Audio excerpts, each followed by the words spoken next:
맥주감사주일 사부 예배를 하나님께 드리겠습니다.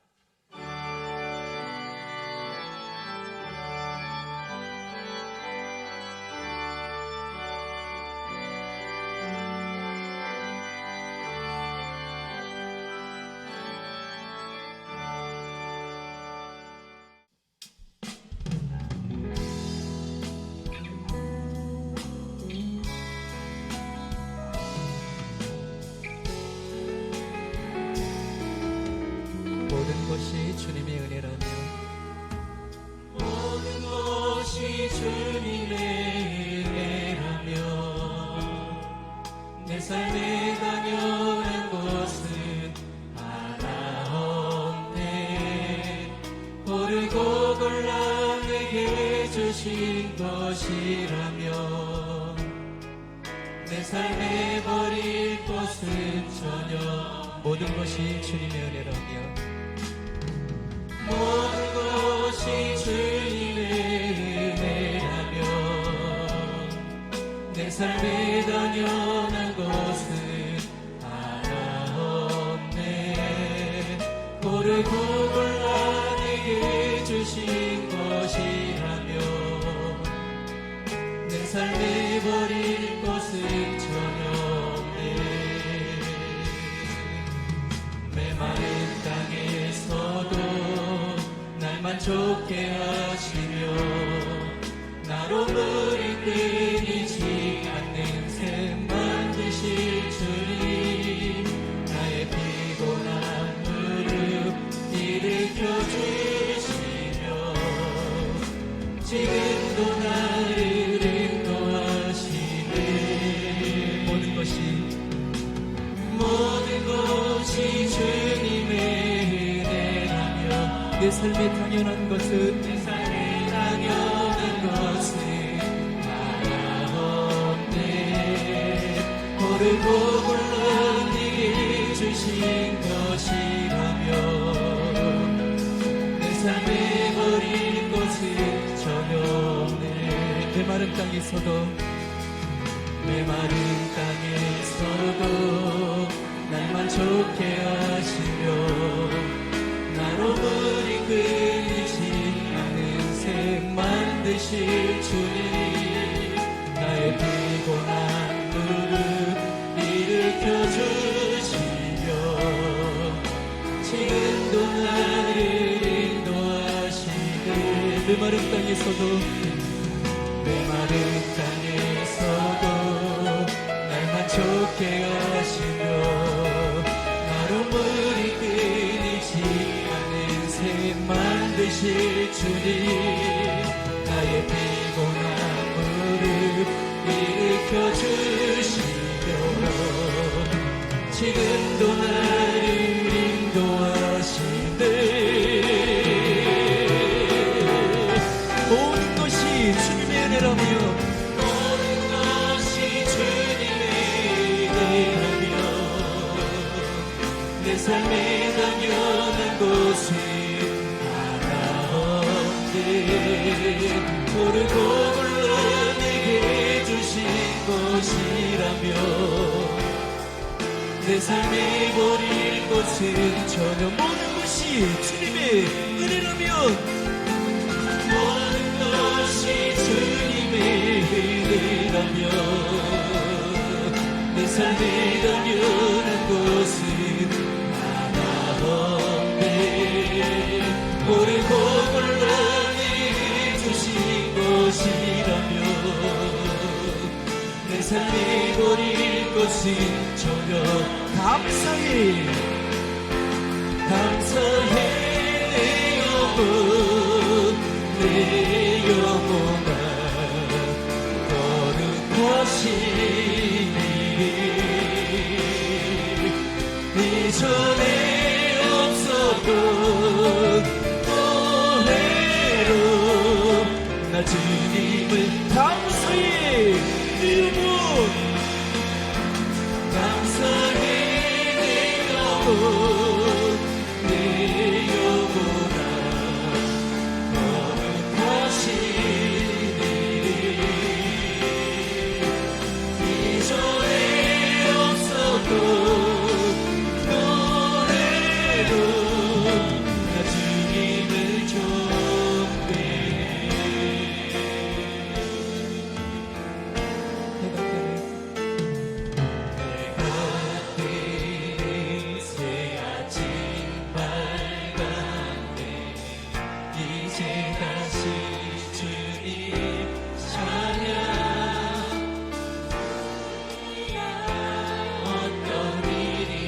내게 모여도 저녁이 올 때 나는 노래해. 송축해 내 영혼 내 영혼아 거룩하신 이름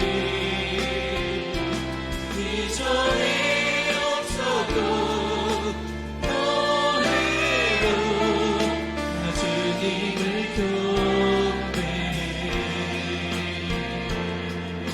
노하기를 더디하시는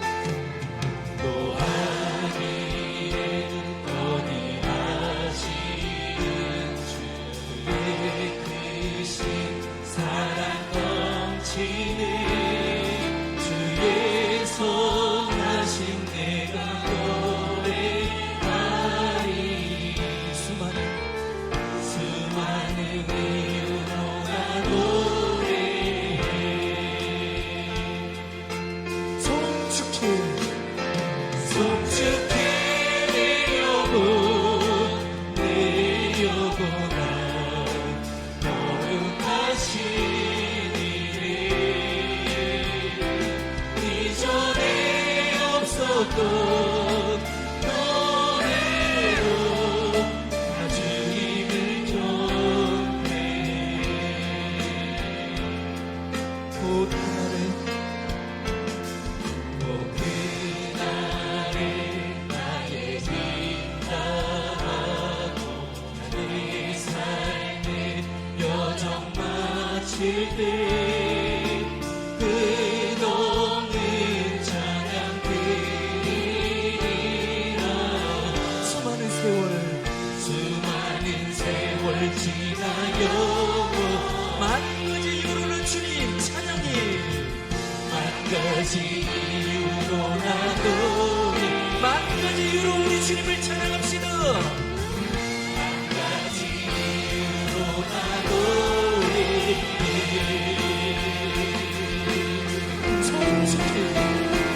송축해 내 영혼 내 영혼아 거룩하신 이전에 없었던 노래로 우리 주님을 송축하며 나갑니다. 내 영혼아 주님을 찬양하라. 송축해 내 영혼 내 영혼아 거룩하신 이름 이전에 없었던 노래로 나 주님을 감사해 내 영혼 감사해 내 영혼 내 영혼아 거룩하신 이름 이전에 없었던 노래로 우리에게 감사의 종들을 주시기를 감사해 네 영혼 감사해 내 영혼 내 영혼아 거룩하신 이름 이전에 없었던 감사로 나 주님을 경배해. 이 시간 함께 기도하실 때 드려질 예배를 위해서 로고스 재단의 담임 목사님으로 세워주신 우리 목사님의 영역간의 강건함을 위하여 말씀의 은혜를 사모하는 마음으로 이 시간 뜨겁게 기도하며 나가십니다. 하나님 말씀은 여호수아 2장 1절에서 7절 말씀입니다. 구약성경 321페이지입니다. 여호수아 2장 1절에서 7절 말씀 제가 봉독하겠습니다. 눈의 아들 여호수아가 시팀에서 두 사람을 정탐꾼으로 보내며 이르되 가서 그 땅과 여리고를 엿보라 하매 그들이 가서 라합이라 하는 기색의 집에 들어가 거기서 유숙하더니 어떤 사람이 여리고 왕에게 말하여 이르되 보소서 이 밤에 이스라엘 자손 중에 몇 사람이 이 땅을 정탐하러 이리로 들어왔나이다. 여리고 왕이 라합에게 사람을 보내어 이르되 내게로 와서 내 집에 들어간 그 사람들을 끌어내라. 그들은 이 온 땅을 정탐하러 왔느니라. 그 여인이 그 두 사람을 이미 숨긴지라. 이르되 과연 그 사람들이 내게 왔었으나 그들이 어디에서 왔는지 나는 알지 못하였고 그 사람들이 어두워 성문을 닫을 때쯤 되어 나갔으니 어디로 갔는지 내가 알지 못하나 급히 따라가라. 그리하면 그들을 따라잡으리라 하였으나 그가 이미 그들을 이끌고 지붕에 올라가서 그 지붕에 버려놓은 삼대에 숨겼더라. 그 사람은 요단 나루터까지 그들을 쫓아갔고 그들을 뒤쫓는 자들이 나가자 곧 성문을 닫았더라. 아멘. 자, 오늘은 그 맥추감사주일, 맥추에서 보리가 아니고 밀입니다. 밀. 맥추감사주일입니다. 유대인에게는 3대 절기가 있었습니다. 유월절과 맥추절, 그리고 초막절이라고 하는 장막절이 있었습니다. 그런데 이 유대인의 3대 이 절기는 지키는 날짜와 또 풍습이 다 달라도 내용은 똑같았습니다. 그 모든 내용의 중심은 하나님께 감사의 제사를 드리는 그러한 제사로 연결되어 있었습니다. 6월절은 430년 동안 애굽에서 종살이 하다가 구원받은 은혜에 감사해서 일주일 동안 그렇게 절기를 지키는 것이고, 맥추절은 이제 광야에서는 하나님이 주시는 만나와 메추라기만 먹고 살다가 약속의 땅에 들어가서 첫 그 밀 수확을 해가지고 하나님께 감사해서 드리는 절기가 맥추절입니다. 그 다음에 장막절은 광야에서 신발 한 컬이 가지고 옷 하나 가져도 지내놓고 보니까 굶어 죽지 않고 떨어지지 않고 40년 동안 지켜주신 그 하나님의 은혜에 감사해서 초막을 짓고 나무와 풀로, 그래 지금도 뭐 베버리 힐스라든지 그 유명한 유대인들 정통주의자들이 사는 그 주택에 보면 이 장막절이 되면 일주일 동안 천막을 쳐놓고 그 안에서 마른 빵을 먹고 이렇게 살아가는 모습을 볼 수 있습니다. 그래서 유대인들의 감사는, 유대인들의 절기는 감사로 시작해서 모든 것이 하나님의 은혜라는 감사로 마무리를 짓고 있습니다. 이 세대는 감사를 잃어버린 세대입니다. 학교에 가서 뭐 옛날에는 선생님의 그림자도 안 밟는다 그랬는데 뭐 선생님과 제자 사이에, 또 부모와 자식 사이에, 형제와 형제 사이에, 목자와 양 사이에, 또 성도와 성도 사이에 서로를 감사하는 마음을 잃어버리는 세대입니다. 그저 보이는 대로 원망하고 듣는 대로 불평하고 받은 은혜를 한순간에 배은망덕하게 버리는 그러한 세대입니다. 성경에 보면 종말의 징조가 여러 가지가 있는데 그 중에 가장 심각한 것은 남도 아닌 피 한 방울 섞이지 않아서 나는 몰라 뭐 이런 것이 아니라 정말 먹을 것 먹지 않고 입을 것 입지 않고 그렇게 나를 낳아주시고 길러주셨던 부모를 향한 감사도 다 잃어버린다는 거예요. 이제 남이 아니고 다 자기 욕심 부리고 살고 여기까진 좋은데 자기 부모님한테도 감사를 안 한다는 거예요. 디모데후서 3장 2절 이렇게 나와 있어요. 사람들이 자기를 사랑하고 자기밖에 몰라. 돈을 사랑하고 돈 앞에는 형제 자매도 없어. 교만하고 비방하고 부모를 거역하다 못해서 감사하지도 않는다. 이게 마지막 종말의 모습이라는 거예요.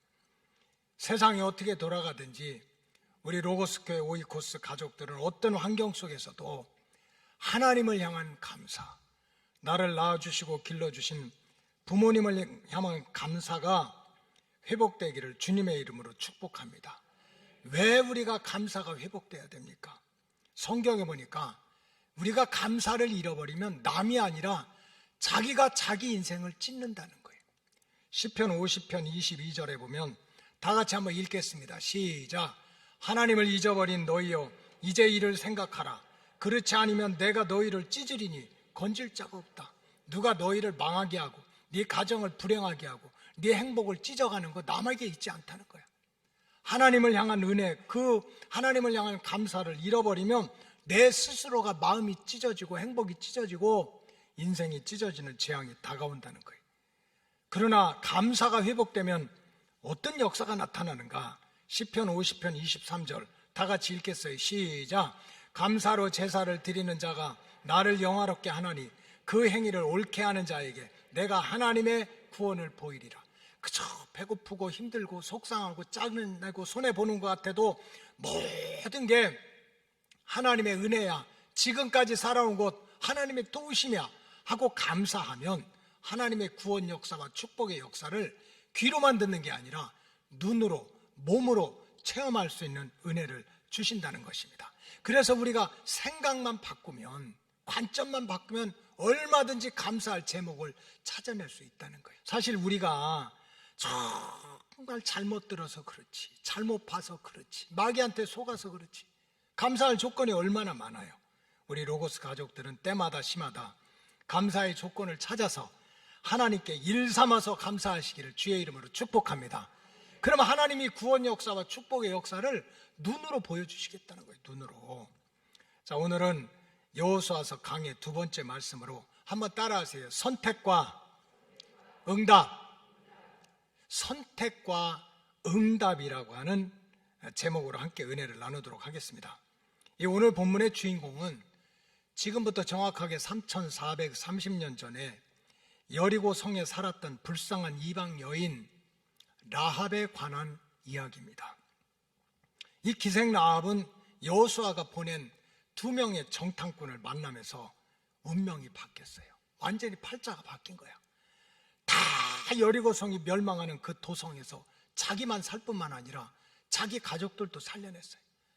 또 후에는 유대인의 피가 한 방울도 안 없는 이 기생 라합이 유대인 중에 믿음이 좋은 살몬이라고 하는 남편을 만나가지고 아들을 낳고 손주를 낳고 증손주를 낳고 고손주를 보고 그랬는데 그 손주가 이스라엘 땅을 다스리는 왕이 되고 나중에는 예수님의 족보에 라합이라고 하는 이름이 들어가는 이렇게 영육간의 엄청난 축복을 받은 사람입니다. 그 증거가 마태복음 1장에 나와요. 자, 마태복음 1장 5절 다 같이 읽겠습니다. 시작. 살몬은 라합에게서 보아스를 낳고 보아스는 루색에서 오벳을 낳고 오벳은 이새를 낳고 6절 이새는 다윗 왕을 낳으니라. 참 이 얼마나 불쌍하고 미천한 라합입니까? 그런데 세상에 두 정탐꾼을 만나면서 운명이 바뀌고 팔자가 바뀌고 손자가 왕이 되고 예수님 족보에 들어가고 도대체 이방인이고 기생에 불과했던 라합이 어떻게 해서 은혜를 받아도 이렇게 풍성하게 받고 복을 받아도 빈 그물이 터지듯이 이런 복을 받게 되었을까? 그것은 바로 선택과 응답이라고 하는 이 영적인 진리를 잘 완성했기 때문에 그래요. 완성했기 때문에. 여러분 박수도 두 손이 어떻게? 두 손이 어떻게 돼야 돼요? 마주쳐야 돼요. 손 두 개라고 박수 소리 나는 게 아니야. 왼손과 오른손이 마주쳐야 되는 거야. 마주쳐야 돼. 그 영적인 진리는 선택이라고 하는 하나님의 손과 응답이라고 하는 내 손이 마주쳐야 역사가 나타난다는 거예요.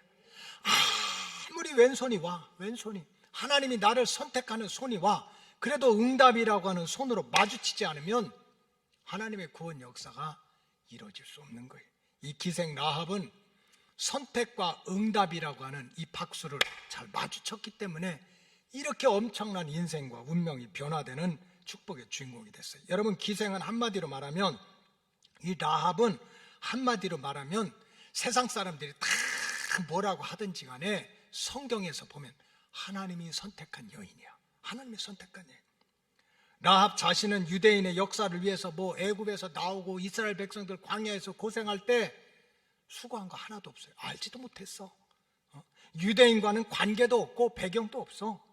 그리고 여리고성 내에서도 유명하지도 않고 그저 미천한 그런 인생을 살았습니다. 주막 차려놓고 오가는 사람들 술 팔고 음식 팔고 잠자리 제공하고 이러한 미천한 인생을 살았어요. 근데 라합이 하나님의 섭리 역사 속에 들어와서 축복의 주인공이 됐단 말입니다. 근데 이 하나님의 섭리 역사 속에 들어와서 축복의 주인공이 된 것은 오직 하나님께로부터 선택받은 은혜, 하나님이 내밀어 주신 두 정탐꾼을 통해서 보내주신 그 선택하신 은혜의 손길을 내가 잡았기 때문에 된 거예요. 무슨 자기의 의지나 계획과 아무런 상관없이 일방적으로 찾아온 선택받은 은혜 때문에 그런 복을 받은 것입니다. 여호수아서 2장이 바로 그렇게 시작합니다. 여호수아서 2장 1절 우리가 다 같이 읽겠습니다. 시작. 눈의 아들 여호수아가 시딤에서 두 사람을 정탐꾼으로 보내며 이르되 가서 그 땅과 여리고를 엿보라 하며 그들이 가서 라합이라 하는 기생의 집에 들어가 거기서 유숙했다. 여러분 한번 상상을 해보세요. 지금 하나님의 명을 받아서 여호수아가, 또 여호수아가 하나님의 명을 받아서 두 정탐꾼에게 여리고성을 가라 그랬어요. 가 정탐을 해라. 만일에 이 정탐꾼이 이 라합의 집이 아니라 다른 집에 들어갔다면 무슨 역사가 있겠어요? 이 두 정탐꾼이 라합의 집이 아니라 다른 마을에 갔다면 성경에 라합에 대한 무슨 역사가 기록이 되겠어요? 적어도 이 두 정탐꾼이 라합의 집에 들어가지 않았다면 성경에 라합이라고 하는 이름도 나오지 않았을 것이고, 또 이 라합을 통해서 여리고성이 다 무너지는데 그 가족 모두가 구원을 받았다는 역사도 없을 것이고, 말할 것도 없이 예수님의 족보인 마태복음 1장에도 그 이름이 들어가지 않았을 거예요.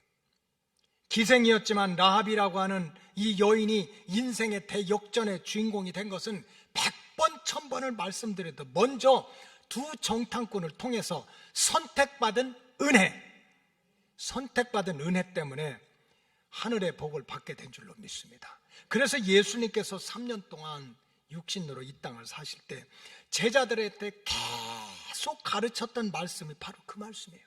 예수님이 가르치고자 했던 게, 자, 요한복음 15장 16절 다 같이 읽어보겠어요. 시작.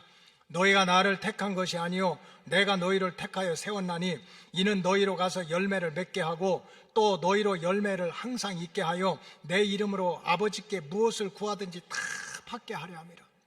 예수님 당시에 바리새인들은요 자기 의를 자랑했어. 제사장들은 자기 직분을 자랑했어.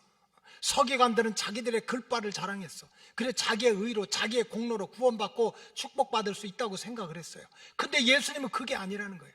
우리가 열매를 맺고 기도의 응답을 받고 하나님의 구원을 받는 것은 절대로 내 의가 아니라는 거예요. 100번 1000번을 생각해도 하나님이 먼저 우리를 택하셨다는 거예요. 택하셨다. 그래서 초대교회 때 사도 바울이 돌탕에 맞고 막 루스드라에서 성으로 내쫓김을 당하고 유대인들한테 그렇게 핍박을 받고 조롱을 받으면서도 목숨을 걸고 선포했던 말씀이 바로 하나님께서 우리를 먼저 택하셨다는 거예요. 무슨 우리가 의로워서 공로가 있어서 자격이 있어서 하나님의 자녀가 된 게 아니라는 거예요.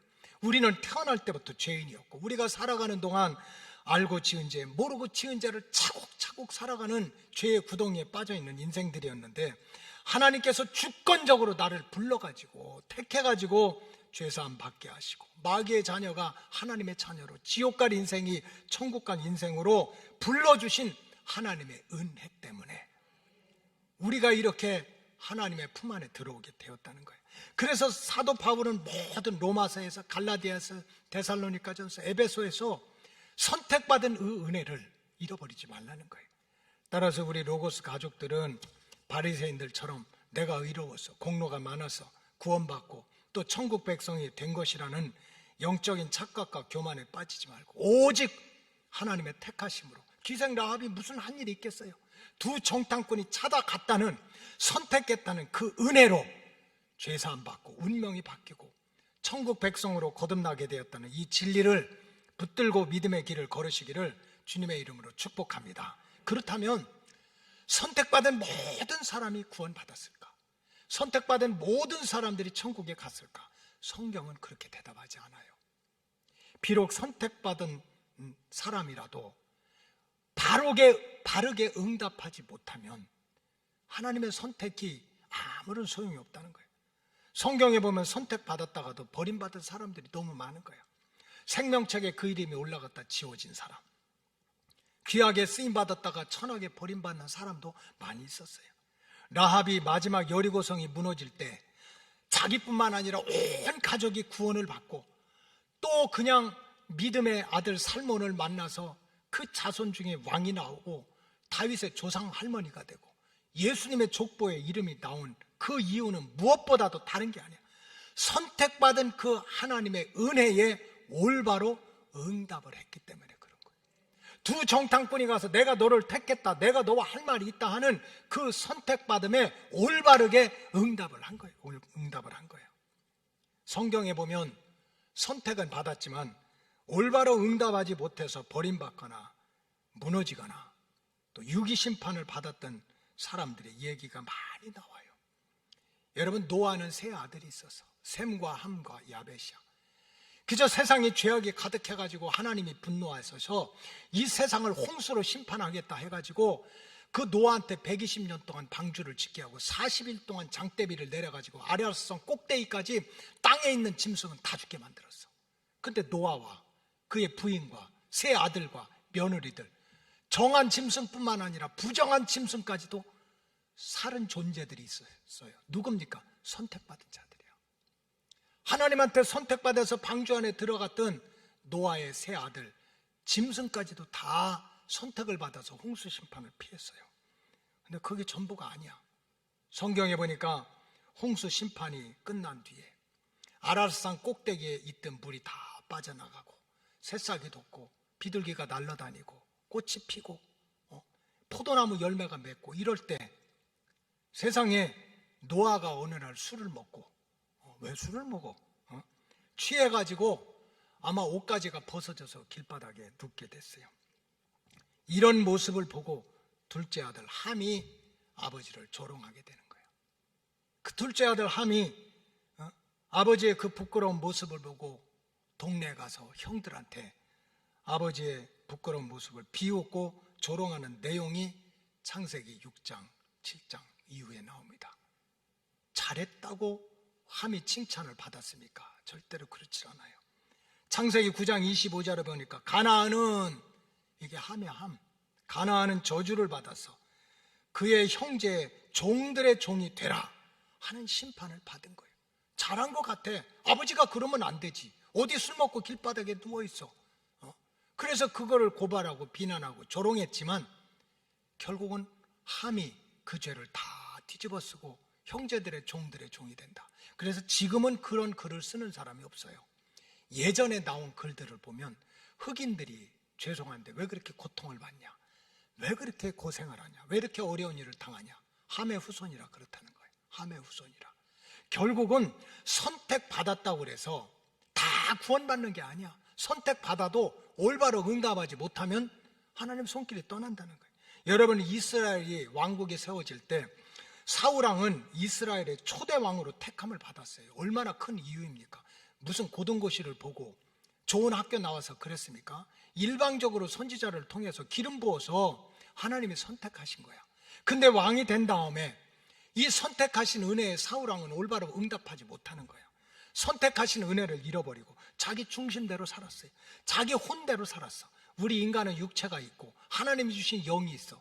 그러나 어디에 보이지 않지만 혼이 있어. 그래 내가 알고 느끼고 결단할 수 있는 지정의가 있는 거야. 그런데 이 사울은 어느 순간에 내가 안다는 거, 내가 느낀다는 거, 내가 마음대로 할 수 있다는 혼의 지배를 받아가지고 하나님 무시하는 거예요. 늘 시기하고 질투하고 감정적으로 살고 그러면서 하나님의 말씀을 무시했어. 불순종했어. 결과는 어떻게 됐습니까? 선택은 받았지만 응답을 바로 못한 거예요. 그래서 하나님의 후회거리가 돼가지고 인생의 말년에 하루아침에 세 아들과 함께 전쟁터에서 죽는 재앙을 만나고 말았어요. 따라서 우리 로고스 오이코스 가족들은 내가 하나님께 선택받았다, 내가 하나님 앞에 선택받았다 하는 은혜에 머물지 말고 올바로 응답해서 구원의 완성을 이루시기를 주님의 이름으로 축복합니다. 하나님이 나를 선택하셨다는 것은 100번, 1000번을 고백해도 괜찮아요. 그 다음에는 내가 어떻게 응답하실 것인가 하는 것은 나의 사명이야. 내가 걸어가야 될 믿음의 길이야. 도대체 기생 라합은 그 천하고 미천한 자리에서 어떻게 인생이 바뀌고 운명이 바뀌고 정말 믿음 좋은 유대인을 만나서 그 가문에서 왕이 나오고 예수님 족보에 들어가고 도대체 이런 영적이고 육적인 축복이 어디가 있겠어요? 기생 라합도 우리랑 똑같아요. 우리보다 더 기생 라합이나 우리나 다른 점이 어디가 있겠어? 똑같이 죄 많은 인간이었지만 선택받은 다음에 그 선택에 따른 올바른 응답을 했다고 하는 거예요. 기생의 라합의 역사를 통해서 저와 여러분들이 영적인 진리, 선택과 응답이라는 진리를 깨달으시기를 주의 이름으로 축복합니다.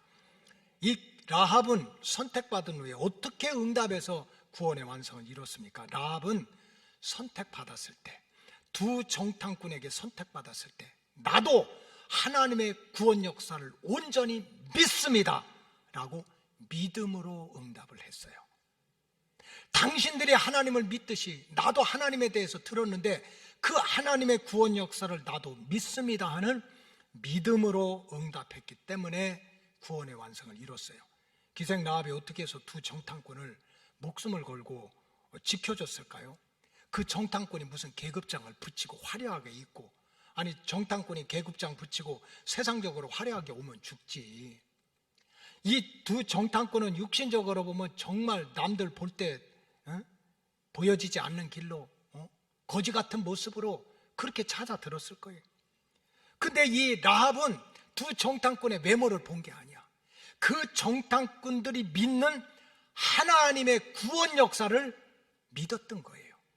어느 순간에 하나님의 구원 역사, 라합은 그 정탐꾼들이 믿었던 하나님의 구원 역사에 대해서 듣고 있었는데, 그런데 그 두 정탐꾼을 만났을 때 바로 나도 당신들이 믿는 하나님의 구원 역사를 믿습니다 라고 믿음으로 응답을 한 거예요.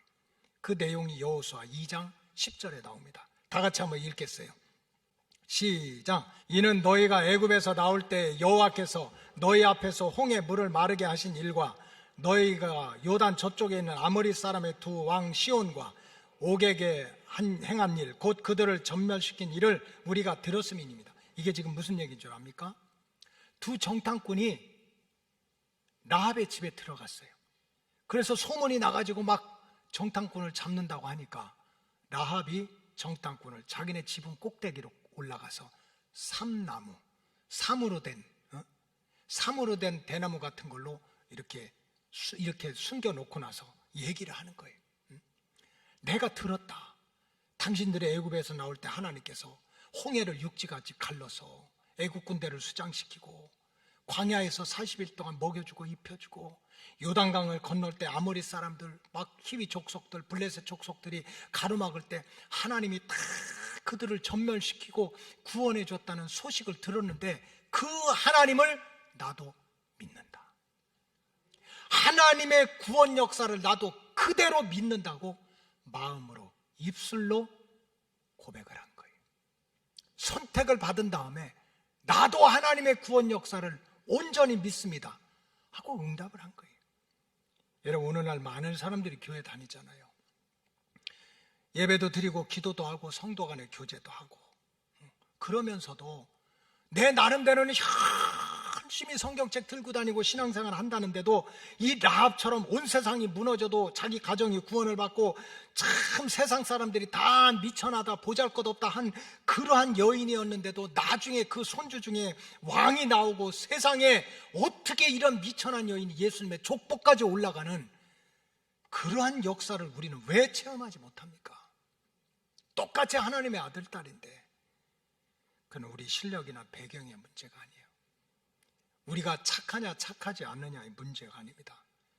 하나님의 구원 역사에 대한 믿음이 없는 거야. 교회는 다녀, 성경은 읽어, 예배는 드려, 그러면서 절대로 하나님이 하시는 일을 너무 불안해. 내가 하지 않으면 큰일 나는 줄 알아. 내가 손대지 않으면, 내가 준비하지 않으면, 내가 세우지 않으면 하나님 아무것도 못할 줄 알아. 하나님 믿으면서 하나님이 없는 거예요. 홍해를 가르시고 여리고성을 무너뜨리고 죽은 자를 살려내고 병든 자 고쳐주고 귀신 들린 자 다 쫓아냈다 하더라도 귀로만 듣지 안 믿어. 그러니까 항상 불안한 거예요. 여러분, 이 기생 라합이 기생이라는 소리까지 들어가면서 운명이 바뀌고 팔자가 바뀌고 그 손주가 왕이 나고 예수님 족보에 들어간 건요, 그 혈통이나 배경이 아니야. 어느 순간에 자기를 선택하고 찾아온 주님의 손길, 그 정탐꾼을 만나서 나도 홍해를 가르셨고 만나와 메추라기를 내려주셨고 구렁텅이에서 건져주신 그 하나님의 구원 역사를 나도 믿는다는 거예요. 그렇게 믿음으로 응답을 했던 거예요. 그래서 사도 바울은 히브리서 11장 6절에 이렇게 기록을 해놓고 있습니다. 다 같이 읽겠어요. 시작.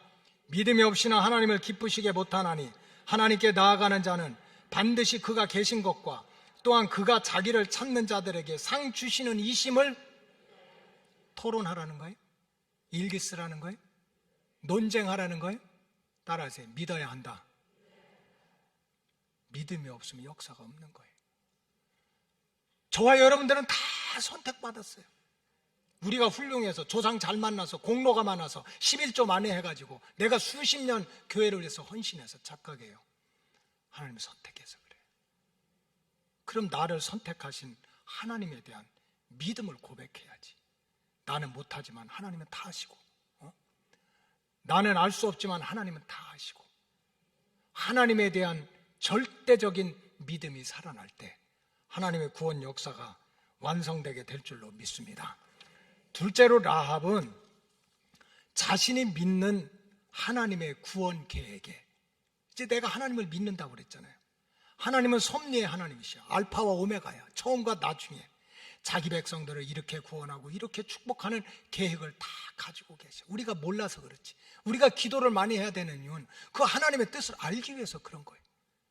그런데 이 라합은 어느 순간에 자기에게 찾아온 선택, 자기가 선택받은 순간에는 그 하나님의 구원 계획에 목숨을 걸고까지 충성하는 행함으로 응답을 해서 하나님의 구원 역사를 체험을 했습니다. 여러분, 라합이 인생이 역전이 되고 다윗의 조상 할머니가 되고 또 성경에까지 기록된 이유는 그저 하나님 믿습니다. 나는 못하지만 하나님은 하고, 나는 모르지만 하나님은 다 알고 하는 하나님의 능력을 믿습니다 하는 수준에 멈추어서 구원을 받은 게 아니에요. 정말 하나님이 그런 분이라고 믿는다면 하나님의 구원 계획을 위해서 목숨 걸고 이 라합은 순종을 했던 거예요. 하나님의 계획에 행함으로 순종하는 응답을 했던 거예요. 하나님의 구원 계획에 동참하기 위해서 두 정탐꾼을 숨겨줬어요. 이건 장난이 아니에요. 죽을 수도 있어요. 그리고 또 막 여리고의 관원들이 오니까 두 정탐꾼을 데리고 지붕 위에 올라가서 삼나무 가집대로 숨기고, 그리고 또 여리고 성의 관리들이 찾아오니까 두 정탐꾼이 우리 집에 왔다가 금방 떠나서 저 요단강 나루터로 갔다고 지혜롭게 말을 하고, 나중에는 창문에 줄을 매달아 가지고 두 정탐꾼이 안전하게 내려가도록 한 것이 장난입니까? 이게 무슨 레크레이션입니까? 목숨 걸고 한 거예요. 하나님이 나를 구원하신다, 이 여리고성이 무너질 때 나와 내 집을 구원시킬 분은 하나님밖에 없다는 그 진리를 깨닫고 나서는, 믿습니다 하는 그 믿음을 갖고 나서는 그 구원 계획이 이루어지도록 자기가 할 수 있는 것을 행함으로 응답한 거예요. 그래서 하나님은 그 중심을 보시고 기생 라합의 인생을 역전시키고 성경에까지 기록되는 영적인 거장으로 영광을 받게 했던 거예요. 그래서 사도 바울도, 예수님의 동생 야고보도 라합이 정말 하나님을 믿은 게 아니라 그 믿는 하나님의 구원 계획을 이루기 위해서 온몸으로 순종했다, 온몸으로 행했다 하는 그거를 칭찬하고 있는 거예요. 자, 히브리서 11장 31절 다 같이 읽겠어요. 시작. 믿음으로 기생 라합은 정탐꾼을 평안히 영접함으로 순종하지 아니한 자와 함께 멸망하지 아니하였다. 평안히 영접함으로, 생각입니까? 지식입니까? 행함입니까? 행함이지. 나를 선택하는 손길을 바라보고 그거를 행함으로 지켜준 거예요. 자, 야고보서 2장 25절 야고보서 2장 시작. 또 이와 같이 기생 라합이 사자들을 접대하여 다른 길로 나가게 할 때에 행함으로 의롭다 하심을 받은 것이 아니냐. 결국 이 라합이 하나님은 전능하십니다, 하나님은 못하실 것이 없습니다, 하나님은 나와 내 가족을 살릴 것입니다, 믿습니다 한 게 아니야. 그 믿음의 단계를 넘어서 하나님이 원하시고 하나님이 계획하시는 일에 아무도 알아주지 않았지만, 죽을 수도 있지만 행함으로 순종했던 그 응답을 보고 하나님의 구원 역사를 이루신 거예요. 여러분, 이 시대는 한마디로 말하면 교회를 허무는 세대입니다. 마지막 때가 되면 다 발전할 거예요. 비행기 속도도 빨라지고 지하철도 좋아지고 약도 좋아지고 뭐 얼마나 세상이 좋아질지 몰라.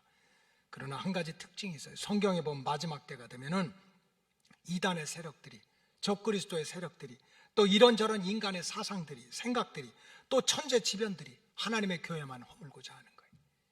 어떻게든지 하나님의 구원의 방주에 하나님의 선택하는 손길을 응답함으로 잡는 손길을 무너뜨리는 게 세상의 말세의 징조입니다. 그래서 때로는 이단의 세력들이, 때로는 적그리스도 세력들이, 때로는 인간의 무슨 동성애라든지 하나님의 말씀을 허물어뜨리는 세상들이, 때로는 뭐 의의 세력들이, 천재지변들, 예수의 복음을 무너뜨리고 그저 목자를 치면 양이 흩어질 줄 알고 목자를 치고 주의 종을 무너뜨리고 주님의 몸된 성전을 허무는 일에 우는 사자처럼 달려드는 세대를 우리가 살아가고 있는 거예요. 이때 저와 여러분들은, 우리 로고스 가족들은 라합처럼 목숨은 걸지는 못한다 할지라도, 목숨 어떻게 걸어?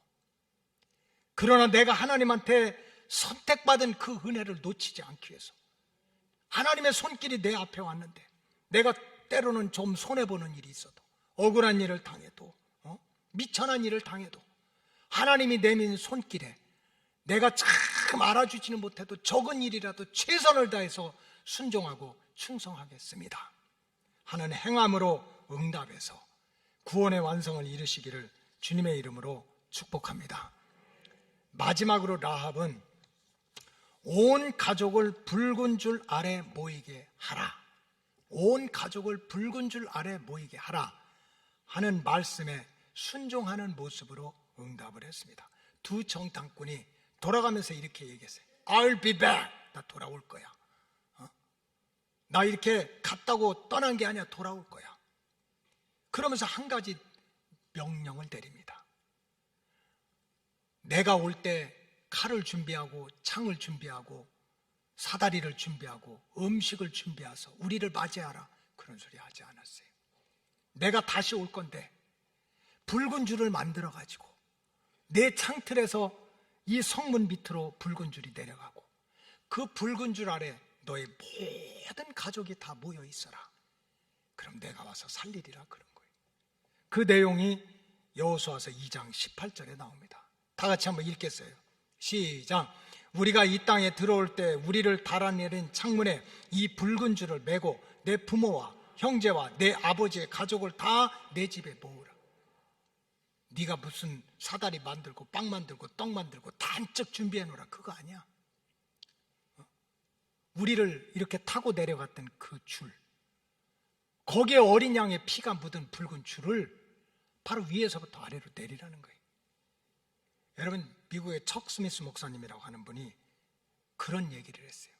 이 시대는 Battle of Flag 그랬어요. 이게 뭐냐면 깃발들의 전쟁이라는 거예요. 깃발들. 여러분, 이 세상은요, 깃발 아래 모이는 세상이야. 그런데 인간이 만들어서 높이 흔드는 깃발 아래 모일 것인가, 아니면 위로부터 내려오는 붉은 줄 그 아래 모일 것인가 하는 영적인 전쟁인 거예요. 붉은 깃발은 인간이 인간을 위해서 만드는 깃발이에요. 자유라고 하는 거, 뭐 평등이다, 막 정의다, 성공이다, 권리다, 인권이다. 그러면서 인간이 하나님의 자리에 올라갈 수 있다는 선동의 깃발이에요. 우리가 다 할 수 있다는 교만의 깃발이야. 우리가 발에 세울 수 있다는 정의의 깃발이야. 그래서 이런 깃발들이 앞으로는 점점 더 많아질 거예요. 여러분 보세요. 뭐 데모한다든지 이런 데 보세요. 다 깃발들로 꽉 찼잖아. 세상에 어떻게 그렇게 깃발이 많은지 몰라. 반드시 세우고 옆으로 세우고, 거기는 다 우리가 뭐 하겠다는 거야. 이렇게 하겠다, 저렇게 하겠다. 가정에서, 학교에서, 일터에서, 세상에서, 교회 안에서까지. 이제 이 마지막 세대는 깃발 드는 세대야. 붉은 줄은 인간들이 만들어가지고 높이 올린 깃발이 아니에요. 이거는 사람들이 만들어서 제작해서 올린 깃발이 아니라, 붉은 줄은 하늘 위에서 위로부터 내려오는 피 묻은 생명줄인 거예요. 하나님의 아들이신 예수님께서 이 땅에서 병들고 가난하고 죄짓고 마귀에게 끌려다니고 어리석게 영원한 지옥불에 떨어질 수밖에 없는 인생들을 구원하기 위해서 자기 십자가를 지고 자기 피로 물들게 한 생명줄인 거예요. 이게 붉은 줄이야.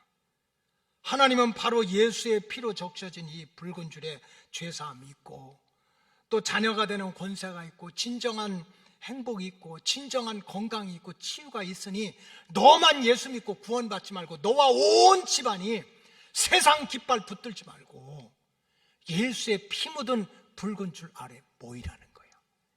이게 복음이고 이게 생명인 거예요.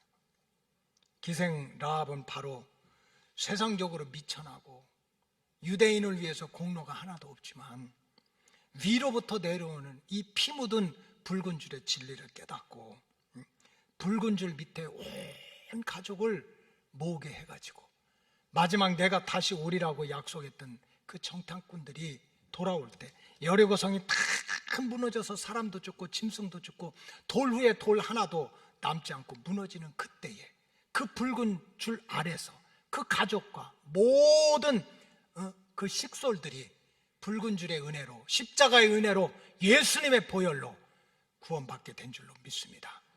결론을 말씀을 드리겠어요. 정탐꾼이 약속한 대로 돌아왔던 것처럼 천사장의 나팔소리와 함께 주님께서 이 땅에 구름 타고 올라가셨던 주님이 천사장의 나팔소리와 함께 이 땅에 반드시 다시 오게 될 줄로 믿습니다. 우리가 다시 오는 주님을 맞이하기 위해서 세상 깃발, 인간이 만든 깃발에 속아서는 안 되는 거예요. 세상 흔들리고 사람들은 변해도 오직 십자가에서 흘러내린 예수의 보혈에 붉은 줄을 붙들고 온 가족이 그 믿음 생활을 할 때 하나님의 구원의 은총을 누리게 될 줄로 믿습니다.